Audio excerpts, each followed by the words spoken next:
Hydrogen की इस unit में आप सभी लोगों का आज पुनः स्वागत है। अभी तक हम लोगों ने हाइड्रोजन का विरचन, उसके भौतिक गुण, रासायनिक गुण, उसके समस्थानिक, इनका अध्ययन किया। उसके बाद हम लोग उसके यौगिकों के अध्ययन में लगे हुए हैं और पिछली क्लासेस में हमने पानी यानी हार्ड एंड सॉफ्ट वाटर इस पर चर्चा की थी। अब इसका एक और यौगिक है भारी जल, जिसके विषय में आज हम लोग बात करेंगे। ये बहुत महत्वपूर्ण यौगिक है भारी जल। इसकी खोज 1932 में यूरे और बासवर्न ने की थी। भारी हाइड्रोजन के ऑक्साइड को ही हम लोग भारी जल कहते हैं। इसका अणुभार लगभग 20 होता है। इसको प्राप्त करने की विधियों में पहली विधि प्रभाजी आसवन की है, यानी जब साधारण जल में भारी जल मिला होता है तो उसे हम प्रभाजी आसवन द्वारा अलग कर सकते हैं, क्योंकि इन दोनों के क्वथनांकों में थोड़ा सा अंतर है। जहाँ साधारण जल का क्वथनांक 100 डिग्री सेंटीग्रेड होता है, वहीं भारी जल का क्वथनांक थोड़ा सा ज़्यादा 101.4 डिग्री सेंटीग्रेड होता है। तो पहली विधि प्रभाजी आसवन की होती है, जिसे प्रभाजी स्तंभों का प्रयोग करके हम उससे भारी जल प्राप्त कर सकते हैं। दूसरी विधि के विषय में अगर हम बात करें तो वो है रासायनिक विनिमय विधि। ये विधि में H2S गैस का प्रयोग किया जाता है। इसमें 100 डिग्री सेंटीग्रेड पर साधारण जल पर H2S गैस प्रभावित की जाती है और इसी साधारण जल में आपका ड्यूटेरियम ऑक्साइड यानी भारी जल मिला होता है। तो इस मिश्रण पे जब हम 100 डिग्री सेंटीग्रेड पर H2S गैस को प्रभावित करते हैं तो हाइड्रोजन डाइसल्फाइड और हाइड्रोजन डाइऑक्साइड बनते हैं। यहाँ पे हाइड्रोजन डाइसल्फाइड जो है ये गैस के रूप में बाहर हो जाता है और इस पर फिर हम इसे 25 डिग्री सेंटीग्रेड पर जल प्रभावित करते हैं तो हाइड्रोजन डाइसल्फाइड गैस और पानी का जो मिश्रण है ये हाइड्रोजन डाइऑक्साइड यानी D2O प्राप्त करा देता है।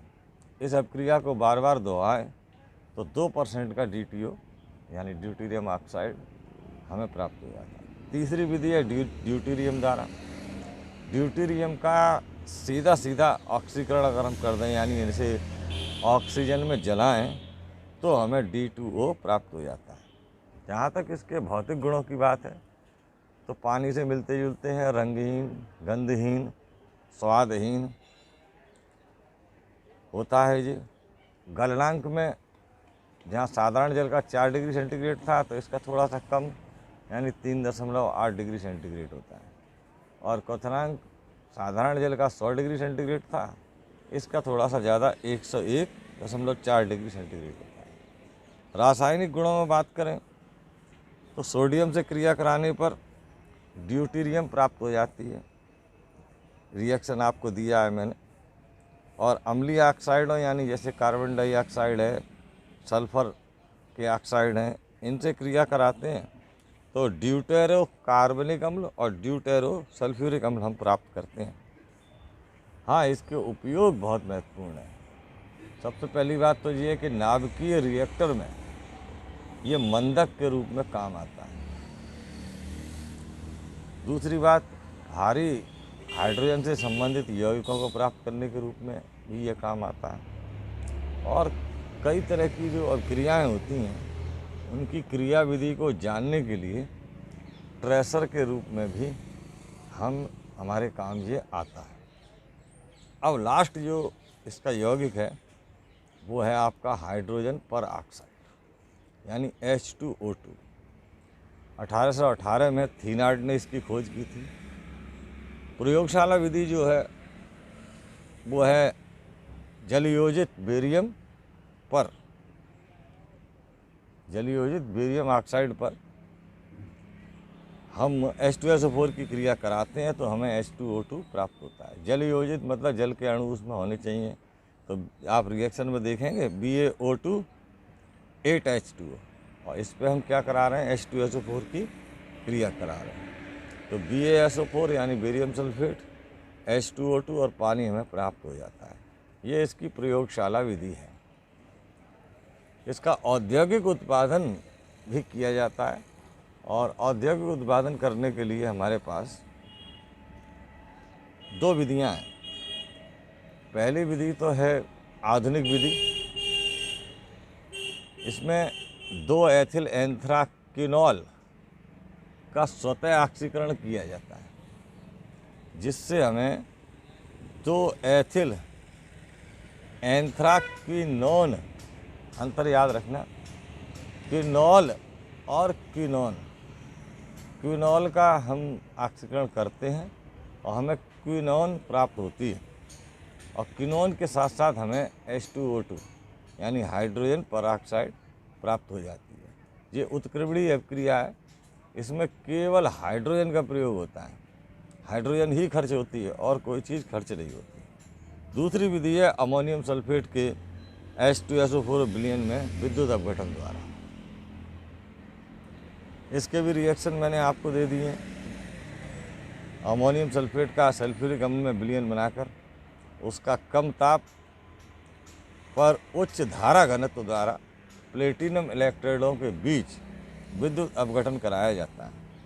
तो एनोड पे हमें 2 इलेक्ट्रॉन मिलते हैं और ये 2 ही इलेक्ट्रॉन कैथोड पर हाइड्रोजन से क्रिया करके हाइड्रोजन बना देते हैं और आगे इसी प्रक्रिया में हमें 30% की हाइड्रोजन परऑक्साइड प्राप्त होती है।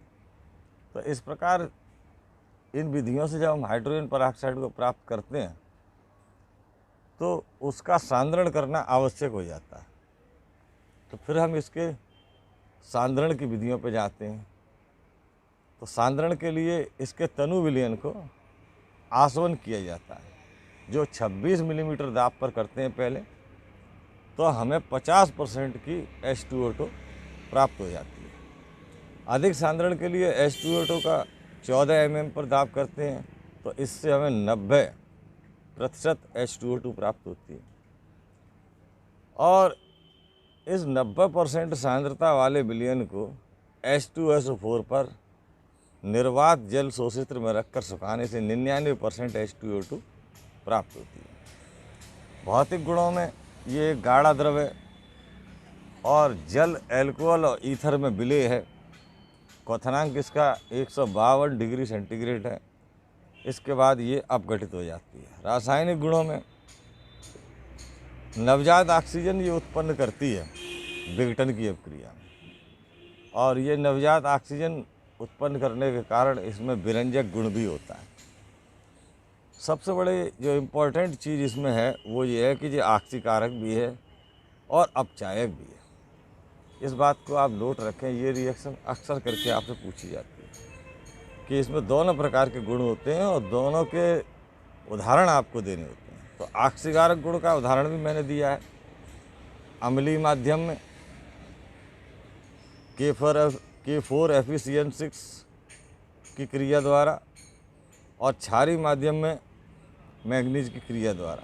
ये 2 रिएक्शन हैं जो समर्थन करते हैं कि इसमें ऑक्सीकारक और अपचायक गुण दोनों होते हैं। इसे आप ठीक से याद कर लें। उपयोग, ये इसका उपयोग प्रतिरोधी और रोगाणुनाशक के रूप में किया जा सकता है, यानी एंटीबायोटिक। पुराने तेल की जो पेंटिंगें होती हैं वो ख़राब हो जाती हैं, तो उनको दोबारा से रीऑर्गेनाइज करने के लिए, पुनर्जीवित करने के लिए भी इसका उपयोग होता है और विरंजन क्रिया में भी इसका प्रयोग किया जा सकता है। धन्यवाद।